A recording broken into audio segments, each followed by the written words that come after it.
Welcome, welcome. It looks like no one's viewing yet, but That's all right. Happy Bloody Valentine's Day, everybody, and welcome to Broomsticks and Bloodstains. I always want to say it the other way around because we You just tossed said it. it wrong. Did I? Damn it! Bloodstains and Broomsticks. I always It's want to in do it the alphabetical wrong way. order. Yeah, we talked about doing it broomstick. It was originally broomsticks and bloodstick. I can't even talk today. Anyway, so for those of you who have watched us on Unlocked and Uncensored, we want to apologize that we've been jumping around, not knowing what the hell we're doing, because to be honest, we can't stay awake past 9 o'clock on Sunday night. Um, Pretty much. Gail was in the background saying she's got no sound. We'll probably have to pop her back in. Um, Oh yeah, here. no, we're popping her back in a minute. We were just going to introduce the show first. Yeah. I don't know but yeah. So welcome to the new show, Bloodstains and Broomsticks, where we're going to talk about bloody things and witchy things and God only knows what kind of things. Today we're talking about serial killers. We figured we would kick it off Valentine's Day and And I let's. found a really good one. I found one from our own state, Oh, good. So Alabama. we also have a special guest today to really get the show going well. We Mm-hmm. have a someone who majors in psychology. She's not quite graduated yet, but we thought who better to talk to than someone who is a psychology person, and let's discuss the mind of a serial killer on Yep. Valentine's Day. So, again, everyone, welcome to the new show. We hope you enjoy it. If there's, any serial killer or true crime, anything like that you want us to look at, please send us a message. We do have a Facebook page, Bloodstains and Broomsticks. Mm-hmm. Jess can maybe pop the link there in the comments for y'all to all go to the page and like it, love it, I sure follow it. can, and we'll go ahead and we'll welcome Gail into the show, and then I will pop that link. Yeah, let's welcome Gail from Michigan. Let me shut this here. Gail, can you hear us now?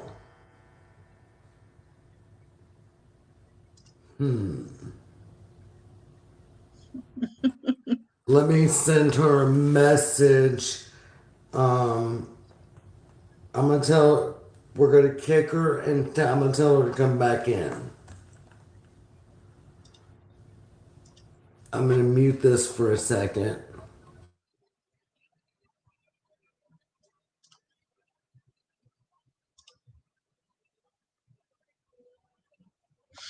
So yes, we are going to. This is the first episode. We don't have so much of a focus. We're talking about this one specific serial killer. This is more of just kind of an overview of what the show's going to be, basically. So we have a few different topics that we're going to be talking about today. Um, First, oh no, She's back now. Let's see if we can get her ah, now. Hello. Okay, there we go. can First, we're you going to hear from Gail. can Hi. you can you hear us now, Gail? Yes. Okay. So we did introduce it and let everyone know, that we were having of course this is our first kickoff show of Bloodstains and Broomsticks, and that today we're going to kind of talk serial killers, and that you are a psychology major with just one or two classes to go to graduate, and you could be a psychologist if you chose. But would you like to talk a little bit about that, Gail? why did you go to psychology to be a psychologist? Why did I go? Well, my husband passed away and I decided that I wasn't going to just sit in front of the TV. And so I decided to go back to school. And at first I was majoring in anthropology and sociology. I still love to dig bones, but Right, it's not marketable. And as time went on, I've always been curious about the human mind, like how and why do we act the way we act, either alone or in groups. So sociology would be covering what's what people do in groups, of course, and psychology is why the human mind works the way it does. So that's why I went back. I two more classes to take because both my parents passed away and I had to take some time off to tend to their health before they passed. And I need to go back and finish those two classes. Woohoo, cheer me on. Um, exactly. Yeah, good for you, Gail. I'd probably be the Yeah. oldest graduate at that school by the time I get done. But Well, Gail, I won't out you, but would you like to, tell everyone how old you are? I'm looking at my seventh decade, So, I mean, I next think that is birthday. right. You're amazing. To graduate, psychology. I mean, that's a huge deal. A huge deal. But especially someone, at your age that you had the drive to do that instead of, like you said, just sitting around and watching TV and going, deep into depression and stuff. I applaud you. I think you're amazing. I'd like to tell everybody out there if you've watched us and know anything about our paranormal team, anything if I think we might be dealing with someone crazy, I consult with Gail. Gail is my cousin from Michigan. And we found that out through, and kind of an ancestry thing, connecting the dots. And we really don't know where the connection is, but through some Native American bloodline, we know that most likely we are connected somewhere way down the road. So, and even if we're not, we love each other like we are. Yeah. So, I'm pretty and sure we figured out that we connected at Salem too. So exactly, exactly. So, I've got witch inheritance, and so do you. right. And so, and Audrey Gale is also, I don't think she really, like screams out to the world that she's a witch, but she does have a witchy way of thinking. And also, Gail is Native American. She does not consider herself an elder, but I consider her an elder because everything that the definition of an elder in a tribe is Gail.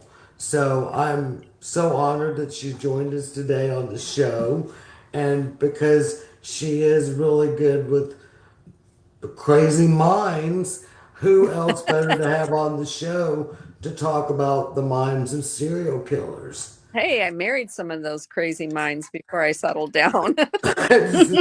Well, hopefully, what you've learned, Gail, you won't make that mistake again. Oh no, no. Yeah. Yeah. I'd You rather know sit how to in the dark. recognize those red flags. Yeah. So yeah, and the native part of me, I did get like training from elders. So I spent a lot of my earlier life going out and finding elders and sitting with them and learning as much as I could. Right, right. And like I said, for me, if you look up the definition of what an elder in a Native American tribe is, I mean, you are all of those things, whether you see it or not. Um, of course, you've consulted with us being here in the South, well, but all over the United States, there's Native American history.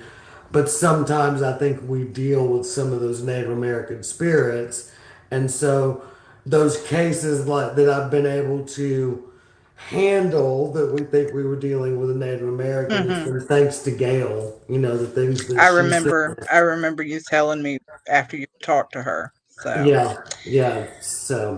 So Jess has dug up a serial killer here in Alabama that we kind of want Hmm. to kick it off. I don't know anything about what she's been No. digging around with. So let's analyze. Let's talk about who you got, Jess. All right. Well, first, since we have Gail on the show, my first question would be, you know what an angel of death is? I do. That's what we're talking about today. So I'm also way into paranormal and have been for forever. So Hmm. so yeah. So, So dear Jess, this, explain for anyone who might not know what is an angel of death or well, I who. was going to ask if Gail would explain that part because that's Oh, part of yeah, the absolutely. psychology of it.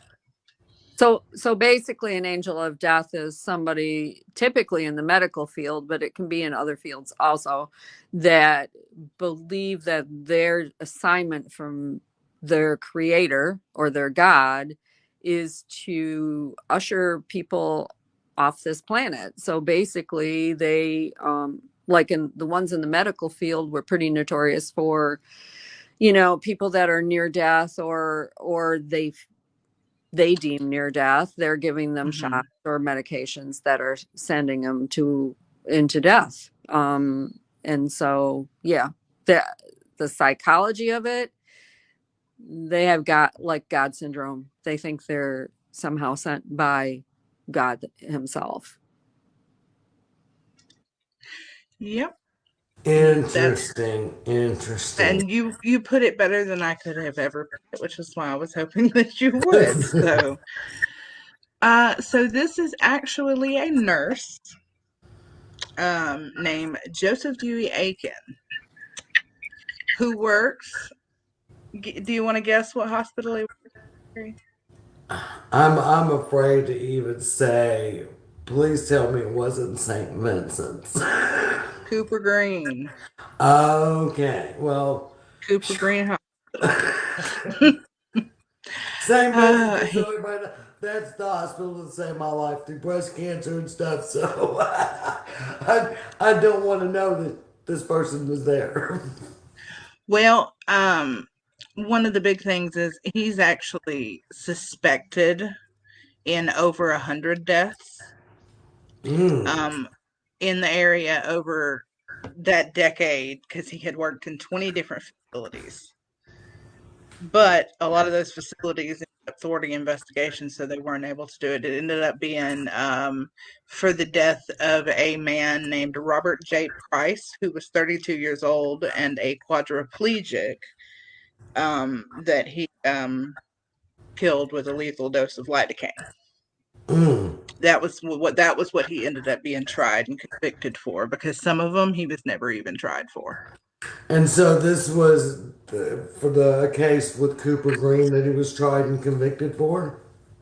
Mm. And when was this? What This was decade was? in he was tried in September 1992. The date of his murders, over 100. Remember, between 1990 and 1991, it was just a 1 year period. Wow. That Oh, is one hell of a small cooling off period between Wow. 20 different facilities in 1 year. that's like every couple days. Right, yeah, Hmm. that's what I was thinking. He's like, yeah, not even. Wow. Hmm. I'm going to jump in here too and clarify. So he could fall into two categories. He could be a serial killer, or they could consider him a spree killer. But a serial killer requires that they have three substantiated murders. So that's where the actual category is. He has 18 So he for sure. has that many. Oh my gosh. Oh my goodness. So they know for sure he had 18, but it is believed that he had over 100. And Goodness. it Wow. was men and women. He seemed to his only uh what's the word? Preference, I suppose, be Preference, yeah, trait, character that he yeah, the likes. only thing he looked for in his victims was it looks like either poor quality of life or they were on death's door. That's pretty So, typical of an angel of death. Right, they look at it as they're doing them a favor. Some people even consider Kevorkian that. So Dr. Kevorkian, Mm-hmm. because he supports or promotes, you choosing death. They actually called him the angel of death doctor for a while, at least up here. Oh yeah, but I supported Jack Kevorkian. I mean, I think, I do I too. guess that kind of gets us into a whole other thing. But Hmm. I think that our I doctors think at should be that able to point do it should that. be your choice. It Yeah. should be our choice. Well, we do that kindness for our dogs. I don't understand why we That's can't other exactly people. right for our dogs, our horse, our pets. Yeah. So, would you like to know what he pled guilty to? Yes. This could be good. Manslaughter. Not even second degree murder. Manslaughter. What? So is He he in received prison right here in Alabama? he received 15 years. No. So he's out. So Terry, you need a new Where is? you need a different hospital, girl. Let's Well, I don't see. go to Cooper Green. Cooper Green um, is closed down now. So, Oh, and Yeah. I don't go to that hospital. I would have never gone to Cooper Green anyway. No. Cooper Green, it was a terrible hospital. I mean, that's obviously why Hmm. it's closed down. But holy crap, yeah, we need to know where is this guy now? I don't see where he is now. Um, hopefully he isn't Right. anymore. I was thinking Hopefully, horrible. I'm just kind of hoping that he isn't, but he was only 35 when he was tried. So, Right. you know what I don't mm, understand with serial killers is quite often they allow them to change their whole identity when they get released. Like there's a lady up in Canada that is free and she is part of a serial killer team Yeah. and she narked on her partner and they let her do whatever. Changed her name, mm. has kids. Wow. That brings me to the Manson crew too, because some of those people got out, and Gail, you and I have discussed before, he was the stuff when I was a kid, that was my nightmare. It was Charles Manson and his gang, being released, and I did the happy dance the day that he died in prison. But I know that some of those people have actually gotten out, and that's terrifying because Manson himself never actually killed anybody. He persuaded these other people to do it. So, can we talk about that a little bit, Gail? What kind of mind does it take to be persuaded? Because let's say, Manson was a cult, so what can persuade? I mean, we know that they're, like the Warren Jeff's polygamous cult. There's all kinds of cults out there, but what gets your brain to a point where you can become to a cult and kill people, become a serial killer, basically? They don't have an actual list of things. They have things that are warning signs for that. And I will tell you, and this sounds so evil coming out of my mouth sometimes, but I think if you're a serial killer and you're in prison, when you pass away in prison, they get your brain and they get to dissect it because they get to find out why you are what you are. I don't think that's sick at all. I mean, I would agree with that fact. I would think that that would kind of be. I mean, why aren't we already doing that? Because if they are a serial killer, yes, Because they have a absolutely. brain. because they have rights. And I hear that all the time. But when Gacy died, why didn't you suck that brain out of there? You took Einstein's brain to figure it out. Why didn't you take his? Right, right. Yeah. And, Gacy and Dahmer and all of those people, but they didn't let it happen because these people have rights. well, Once so you did the kill people three that they people, killed. I know. I was like, once you kill three people, your rights go away in my book. It's like, Yeah, yeah, yep, I can keep you in a box and feed you and, and let you have TV and stuff like that. But when you're gone, then we want to know why you did that. But some of the things they Mm. watch for is There are some prisoners that I'm not sure. I'm a supporter of the death penalty in a lot, and in some cases where it's not even considered. yeah, my daughter was telling me So about one prisoner that used to bash people's heads in. Guess how he died? Somebody picked up a, a fire extinguisher and bashed his head in, and I was like, "Well, there's justice. There's I justice." mean, karma. Karma. Your karma is your karma, is kind of how I look at it. If, I've said it many times to people, when we're doing a paranormal investigation, you got to look at it. Just because somebody dies doesn't automatically make them a good person. no, If they were Right. an asshole in life, they're going to be an asshole in death too. So, and if you're an asshole in life and you bash people's head in and you get your head bashed in, then that's your Yeah, karma. yeah. you know. I right. And a friend of mine who's watching just sent me a message and said karma is a motherfucking circle. yeah, Absolutely, yeah. absolutely. Hope, hope. And it may take a I actually hope that that's the case because honestly, some of these people need something to come back at them. But Yeah. some of the things they watch for, exactly. as far as serial killers, is they watch for childhood trauma, they watch for concussion, frontal cortex concussion. So the part of your brain that determines right, or that is taught right from wrong so that you can determine what's right from wrong in life, that is quite often damaged. They watch for people that kill animals as young child. So that real wicked kid down the street that used to get your cats and kill them. That's definitely a Right. um being attracted to well, and I don't want to say the macabre because really that kind of you know we're being macabre. You're calling out too many things that really I'm sitting here relating to, just sitting here, oh God.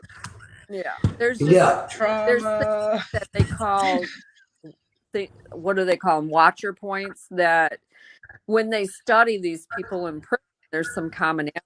There's also, and this is relevant to today, but gender identity or gender fluidness and not being accepted. Um, a lot have been raped by either their mother or their father. It's just there's some common threads. Until they start dissecting those brains, they're not going to get the real answer, though. And Right. that's the scientist in me. That's scientist part of the psychology, is like, okay, if we can't get real answers, then we need to get inside your head, literally. Well, I mean, and I totally agree. I don't understand why we're not already doing that. And I get it. I get it that they have rights. But like I said, so did the people that they killed. And if they are, 100% guilty, no doubt whatsoever. I mean, we know Gacy was guilty of what he did. Yeah, why Yeah, didn't we have his brain? Dahmer. Now his yeah, brain may have been bashed in, I think, wasn't it? Didn't they bash him in with a toilet seat or something? that So, might have been what I was talking about. I think it was the fire extinguisher, but yeah, yeah, so I mean, maybe not much of his brain left, but there's been plenty of them. Manson was another one, even though he didn't technically murder anyone. Now let's talk Yes, about. yeah, I'm sorry, but yes, he did. Yeah, I know I he did. consider him. I do too. I mean, like I said, he was the thing. My nightmare, legitimately, as a child, because I was watching that shit. My grandmother was watching that shit on the news. When it was Yeah. happening live, and I would go to sleep. And then Petticoat Junction was a big show back then. Sharon Hmm. Tate was one of the main stars. And so I mean, I watched that as a kid, and I connected and this beautiful being, and knowing that her baby was, basically cut out of her, and all the horrible things that they did. He was the thing my nightmares were what made him. It wasn't his Hmm. gang that actually did the shit, it was him. Because, Hmm. and Gail, how do you take how does his mind? I mean, I know you didn't dissect his brain, but if like we say, your armchair diagnosis, what would you say about Manson? Well, first of all, I graduated. Everybody asks me, when did you graduate? And I say helter skelter. They know exactly when I graduated. Right, Um, he was a narcissist. He was the extreme kind, like where he could manipulate people, but he also used drugs and hypnosis on these people. So he actually had physical control over them with the combination of drugs and hypnosis. right, and um yeah, back then LSD and all that was the oh yeah. psychedelics and the mushrooms and all that stuff. I And he was was distributing it, so the kids that were there wanted the drugs, but he was in charge of the drugs, so he basically put himself in a godlike position. I'm the right, distributor yeah. of the goods. And then he had that charismatic personality where, and I don't know, I've seen so many pictures and videos of him. He's an ugly little dude, I know I'm but the same way. I don't get where he was No, so I don't understand. I know it Mm. was the you know, charisma. because he It was, looks crazy. oh no, I actually describe people as, oh, you got the Charles Manson look. It's like, Well, nope, not talking to you you. know, I'll put a little bit of personal information about me. When I was 16, I was brutally raped, kidnapped, raped, and stabbed. That man is now in prison for the rest of his life for what he did to me. But if you look at his eyes, he's got those wild, crazy Manson eyes too, which kind of is weird to me that Manson was the thing that my, dream nightmares were as a child, young child. And then fast forward to when I was 16 and this happened, and it was this guy's wild, crazy Manson eyes were the one thing that stood out to me, that I Hmm. could identify him out of the photo lineup and then the lineup. To look at any other part of him, I don't think, honestly, I don't think I would have recognized him. But That's those terrible. eyes, and That's and it was those wild, crazy, big, when you look at him, you see like that Manson. There's nothing there but just insanity. And even as a child, I seen that in Manson and just couldn't wrap my mind around why nobody else, or not nobody, but these people that followed him. It's like, okay, I understand being on drugs and being addicted. I've been, fucked up on shit before in my life, but never to that point. I don't think that No. anyone could brainwash me or make me do something so I would like to horrific. say that.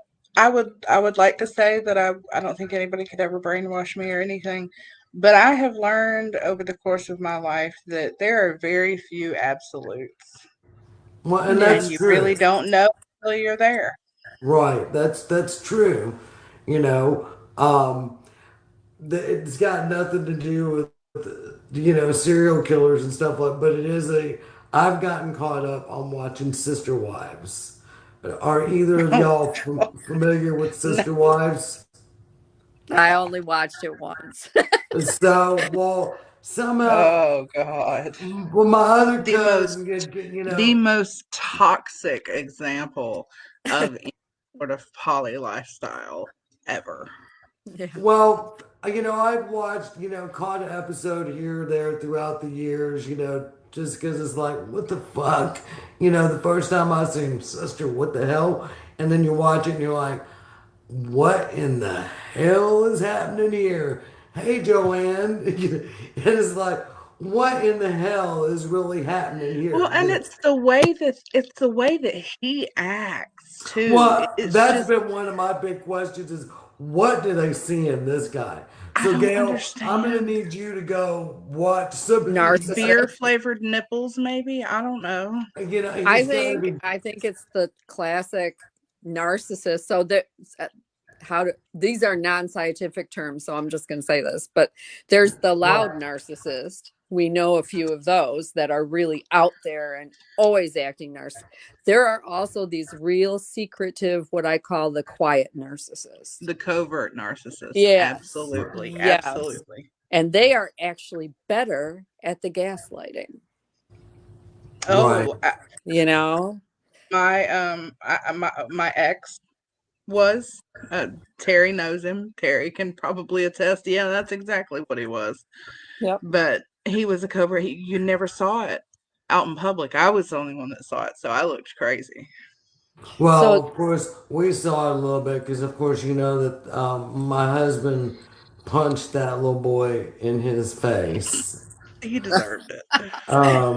Because he was trying to cause shit between my girls, my teenage girls. Yeah. You don't come up in here and try to be the boy between two sisters with my husband as the father, because he got his Well, little thank ass goodness. pumped. Thank goodness. But he was 18, 19 at the time, so it wasn't like Lenny was just punching kids. I will put that out there. So I mean, I kind of had the same situation where so what happens kind of consistently is narcissistic personalities are attracted to empathic personalities. So empathic being the compassionate, loving, sensitive, all of those kinds of traits in a person. And a narcissist right, is basically an energy vampire. So he needs somebody to feed on in order to keep doing what he's doing. And I've gotten pretty good at recognizing them since I married two of them that beat my ass for years. But my last boyfriend that I broke up with about 4 years ago was the covert kind. And so he was doing things, the gaslighting stuff. So you don't cook like my wife used to cook, or you're smart, but you're not smart enough to do this, or those kind of sideways narcissistic comments. And the backhand compliments, yeah. And I was like, finally it caught up to me that he's actually also a narcissist. It took me a while to just grasp that, but I'm like, no, I'm not doing that anymore. Number one, I'm me. If you don't like me, then what are we doing here?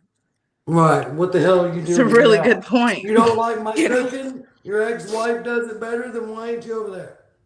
Yeah. Well, she's dead, but that's okay. Well, yeah. That was just the most deadpan. You cannot compare and say that my cooking or your wife's ex-wife's cooking is better when she's dead, because in fact she cannot cook any longer. Exactly. Right. So and it was all kinds of stuff like that. Or, I was in school at the time I was going out with them, and you're smart, but you're not smart the way I'm smart. And I'm like, dude, I'm getting A's. Who cares what you think? So I finally got out. Who's the one in school here? Who's doing the work and who's not? But those are the different kinds of narcissists. And I think, for instance, like Charlie Manson, he was a little more subtle, although crazy subtle, but he was more subtle on how he got people roped in. I mean, let's look at, he had 50 girls out there and he was having sex with all of them whenever he wanted. I don't understand it. I don't get it. But then again, I don't understand who's the other one that they thought was so handsome. Dahmer? Yeah. The, I don't I no, don't see it. Bundy, Bundy. Bundy. They talk about Bundy. how charming and I how don't good looking, see and it. it's like he was not good looking at all. No.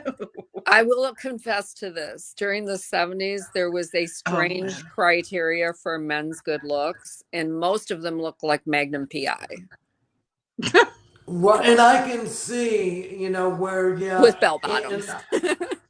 With yeah, bell bottoms. yeah, I can see where I guess, yeah, he did fit that 70s kind of look for Hmm. men, but because, like, my first love in the 70s was Robert Plant. You know, those Oh, were the kind of men that the first time I seen But Robert Plant but with that the shirt bell open, bottoms were a necessity though. I mean, yeah, folks like Bundy, no, mm-mm, it was mm-mm. always like the lamb chop sideburns and the big bushy mustache and the curly freaking hair. And See, then the other side of that was the long hairs, which I kind of chased the long hairs, but Yeah, that would have been, if my I would have been my old enough in the husband's 70s. you can ask Terry, my husband's hair is, yeah, down here. yeah. So Yeah, but it's probably longer than mine. Mm. but Well, as I know far it's as long. the traits, like the narcissistic traits, I think one of the major ones with a narcissist is they're full of themselves. Oh, yeah. They're just like all kinds of arrogance, and Charlie had that. Charlie had that. He was wild, and he had me terrified too, because I was the age of the kids that he was gathering up, and I Hmm. was looking at that. I wanted to go hate Ashbury the worst way when I was in high school. And if I had gone out there, could I have gotten caught up in that? Yeah, I could have. Well, I actually worked for a family here in Alabama at their barn, and she will tell you, she's very hoity-toity, foo-foo. She is a true Californian, and she's like, "Do you know what that means?" And I'm like, "You're from California." She said, "Well, there are true Californians and then there are Californians." And I was a true born Californian. And she said that there are people that moved there and claim to be from there. But anyway, she is a true Californian. And she said, as the crow flies, she lived like 5 miles from the Tate home. And when she and her husband, who at the time was just her boyfriend, they were dating, they were in San Francisco, and Charlie Manson actually approached Joe and, tried to get them to come sit down with them and talk to them. And, Mm-mm. but Joe and Pam were, they were rich kids. And they were like, man, y'all are Those were the kind that hippies. Charlie liked, though. He liked rich kids. Yeah. Exactly, exactly. And Miss Pam said, after the fact, seeing him on the news when they got arrested, she's like, Joe pulled her in there and said, "My God, come look at this." They had just seen him weeks before all that had happened. That's I wild. was sitting here and Yeah. I was trying to think of what cases were really, really like affected me when I was younger.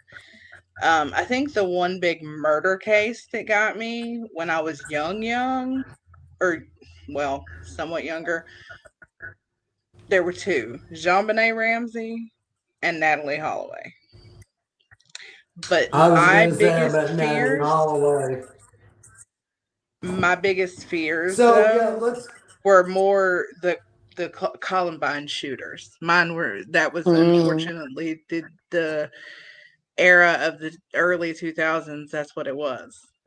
Right, you're still that's what there. they call a spree killer. So he is killing more than three people. Yeah, that's a spree. But he's doing it all at once, yeah, Yeah. Right, or right.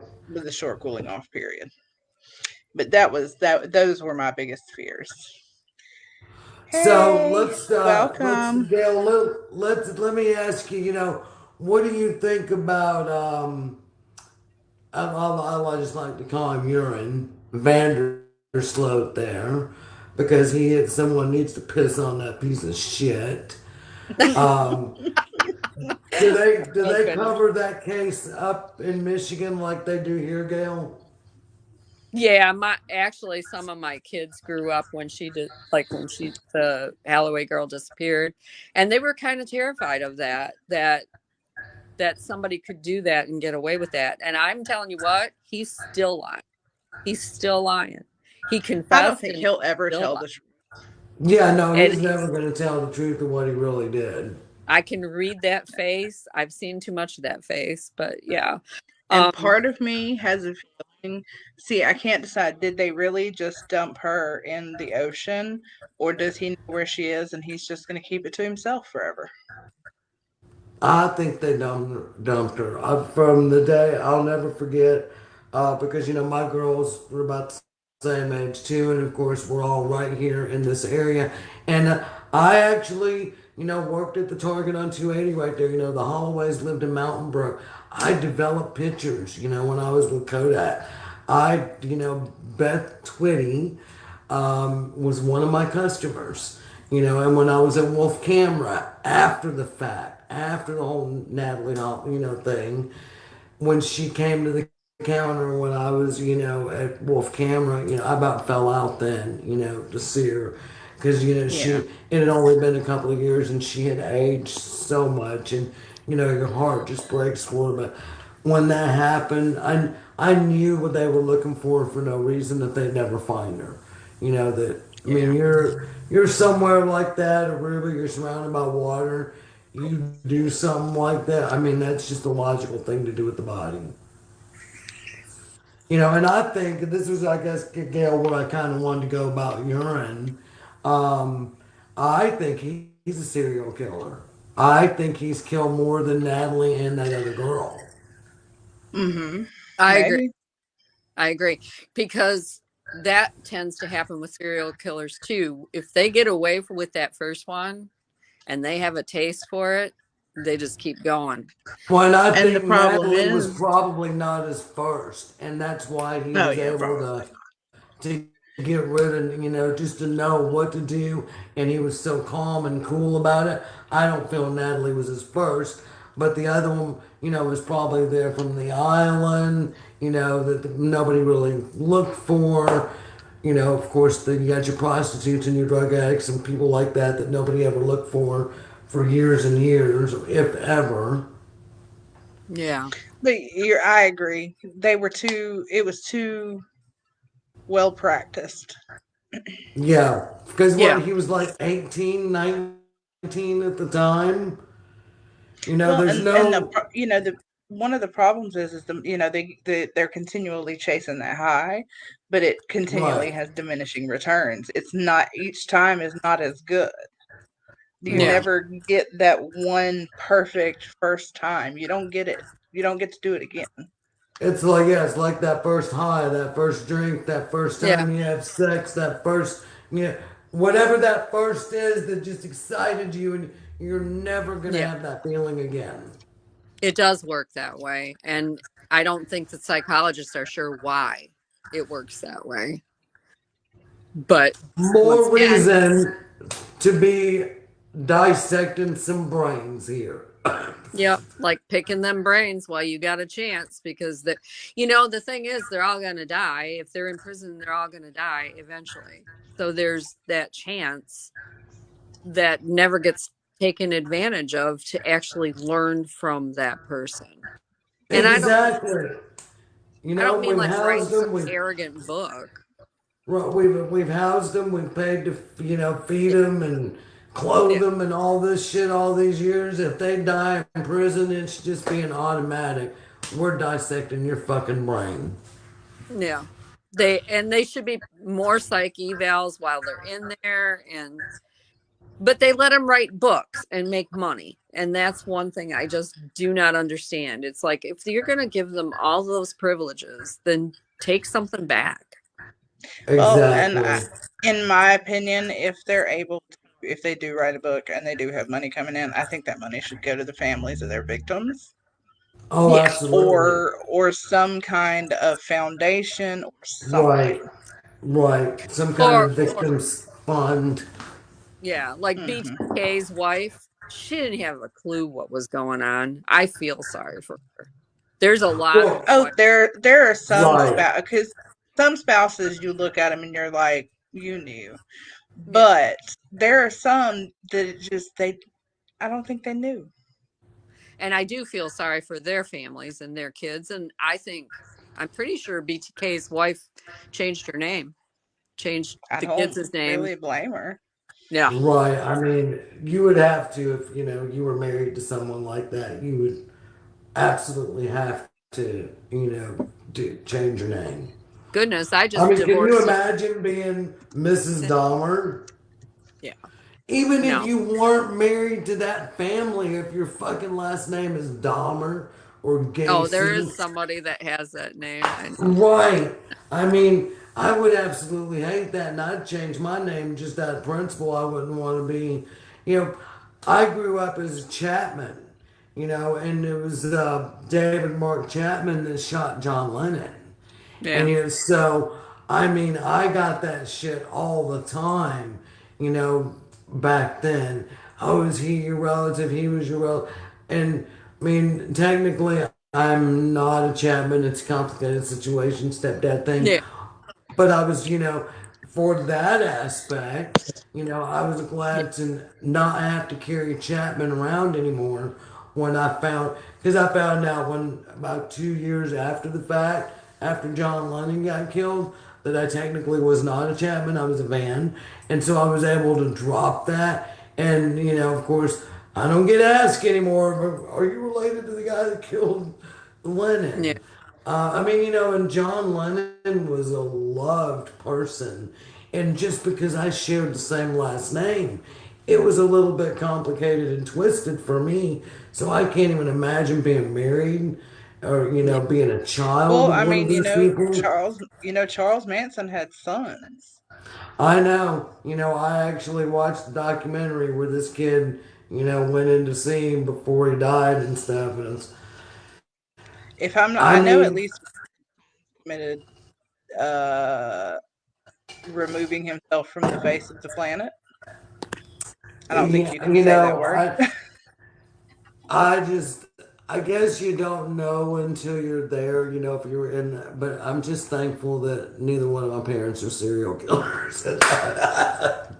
I changed my name after divorcing a sociopath that didn't kill anybody. So it was like I just didn't I want to mean, be attached to the things that he did and to people, other people in the community. I didn't want to be attached to that. right, right, Well, exactly. we're entering the last 10 minutes of the show. Do we want to talk about maybe what we're going to talk about next time? What are we going to talk about next time? Are we coming, are we coming into a witchy holiday? Um, Do we want to talk about a case? I don't know if anybody's still watching. Is there any kind of case that y'all want us to dig up and look into? And John Bonet was another one that, I was pretty deep involved in that case. We could talk about, Well, it's a war. I think her brother did it. Just gonna say that. Well, Here, yeah, Tom and use I it. were just having that conversation the other night, and that's what I think too. Um, What that about they you, Gail? covered up. They couldn't I, handle the fact I, of losing two kids. I, I don't want to get sued by the little jerk. Oh, this is a good point. he has Well, he has sued hundreds of people for just saying his name. So really, yeah, This is true. This is true. Technically, I didn't say his name. All I said was the brother did it. yeah, right, yeah. right. But So, you can infer what I. well, we suspect. Yeah, yeah. So that's But crazy. I didn't know he had done that. yeah, yeah, So, um, I do because of the paranormal aspect of it. I know that Gail had looked a little bit into this since we were on Manson. The paranormal activity that takes place at these places where he committed, well, not him, but his cult committed these murders in the ranches and stuff that where he lives. You want to talk a little bit about the paranormal activity, Gail? Gosh, there were, I think they talked about 4 different sites, and they were all extremely haunted. And even the houses next door to the Tate house had haunting activity. Haven't we spoken with someone who lives in a house that's right near the Tate house? I swear we had somebody on the show one time. Maybe so. I don't know. We'll have to go back through and I can't remember. Maybe or I somebody have to that's think been. about it. Yeah, Gosh, and I somebody. write the names of these places down, but the Tate house, the La Bianca house, of course, are have all kinds of activity. The house next door to the Tate house, because the gardens attached, the garden, Mm. um, Right. both of the ranches, the last ranch where they were hiding out before they got caught, they were digging bodies up out there, so they think there were more dead people. But that Oh ranch, God. there were homeless people living out there, and so having a problem like figuring out who it is. I Right. think I think they've dug up 4 bodies so far. Because, well, I can't imagine that these places wouldn't be haunted. You know, with that kind of trauma and tragedy and Hmm. energy. And I mean, those are just, it's a cesspool for paranormal activity. When your life is snuffed out like that rapidly and with violence, I don't think that the spirit has a chance to resolve to be able to move on. Right, right. I think I know what I would like to suggest. A friend of mine just suggested it to me in a private message. The Slender Man killers, Oh, the two Boy, 12-year-olds. oh yeah, yeah. I've watched the court or the when they went to trial and stuff and yeah, and I've watched a lot of it. that's kind of where I was gonna go to before we got sidetracked on, did we want to talk about child murders, child killers?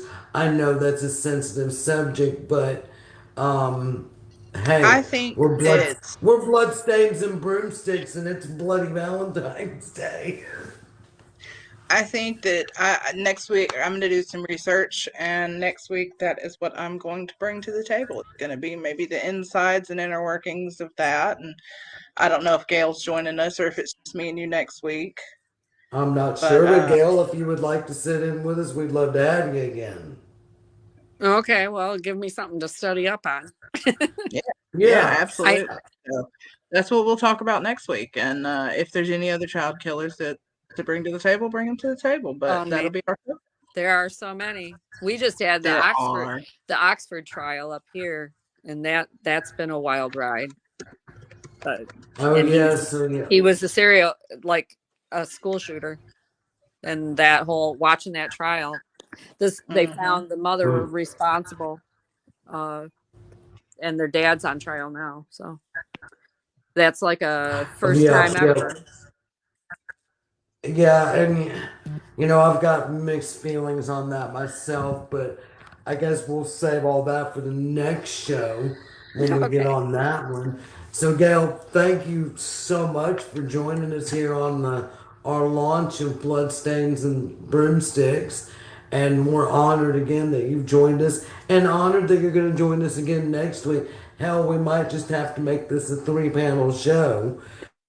Um, Then I'll have to figure out how to get some darn reception so I can join you like in a more personal way. And yeah, hopefully soon, my well, husband is starting work on my studio, so I will have a nice little space to record that's not my Aw, bed. that's awesome. oh yeah, that will be cool. And I mean, yeah, Gail, think about it. This has been pretty cool. I think we all do well together, and having the psychological end of it is amazing. And Yeah, we can really dig in deep into some cases here and see about all these crazy people. I mean, I am not taking away from my own crazy. Not at No. all. I own my crazy, proud of my crazy, and it sits out on the front porch half the time. We show it off to the neighbors. But Yes, we do. I am not crazy enough to be out killing folks and stuff like that. No, So yeah, I do no. think it's fascinating what makes these people's brains work. I think it's fascinating that we have someone like you to talk to kind of give Mm-hmm. us some education, and so people can learn and hey, recognize maybe if their next door neighbor is a Oh, yeah. serial killer or some They shit. say So you meet 36 serial killers in your life. oh my God. Well, that's a hell of a note to leave us on Valentine's Day. That's I think wild. we, I think we How should call well it do that. you know your date? Right. Yeah. Yep. Exactly. Think about So that we tonight, will everybody.